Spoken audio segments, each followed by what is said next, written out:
Bonjour, je m'appelle David, diplômé ESIA 2015. J'y ai passé mes 5 années d'études, donc directement après mon bac S, avec un profil moyen à l'entrée. Durant les 5 années, niveau enseignement, j'ai suivi la filière système embarqué. C'est la filière qui, en général, est moins attractive pour les étudiants, mais moi je trouve ça super intéressant. En gros, les systèmes embarqués sont des systèmes avec une fonction prédéfinie, en général avec une faible consommation électrique. Ils sont petits et ont un coût plus faible. Par exemple, les contrôleurs de moteur dans les avions, pour la partie amovible des ailes, les systèmes de divertissement dans les automobiles ou les distributeurs de monnaie. Le challenge dans ce domaine, c'est que par leur nature, ces systèmes ont des ressources limitées et qu'ils doivent résister au temps. En général, une fois le système conçu, il n'est pas changé pendant au moins une dizaine d'années, des fois plus.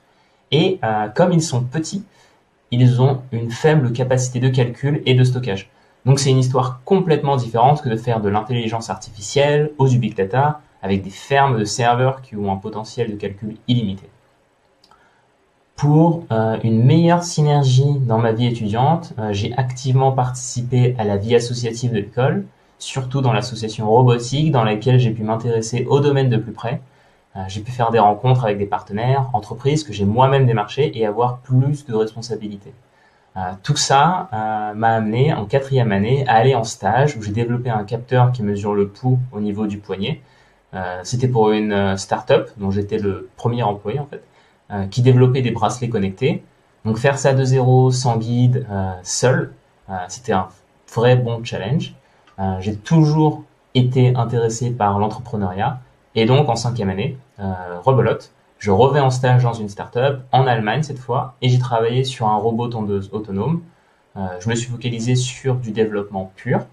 Euh, il faut savoir que après les IA, on peut faire du management ou avoir des rôles un peu plus haut niveau, mais j'ai choisi de mettre les mains à la pâte, encore une fois. C'était vraiment un choix personnel. Si un jour je manage des employés, je veux pouvoir être là autant au niveau humain, managérial que technique. Pour revenir à l'ESIA, on forme des ingénieurs généralistes et j'ai vraiment pu utiliser les connaissances de l'école à ce moment-là. Pour simplifier, j'avais autour de moi beaucoup d'experts, par exemple en robotique, des concepteurs de cartes électroniques, et moi, j'étais un des rares couteaux suisses de la boîte. Donc ça m'a amené à travailler sur tous les domaines du robot et à aider vraiment toutes les équipes. Euh, Par exemple, j'ai travaillé sur le système embarqué du véhicule, par exemple l'acquisition de données des capteurs, centrales inertielles, lidar, odométrie.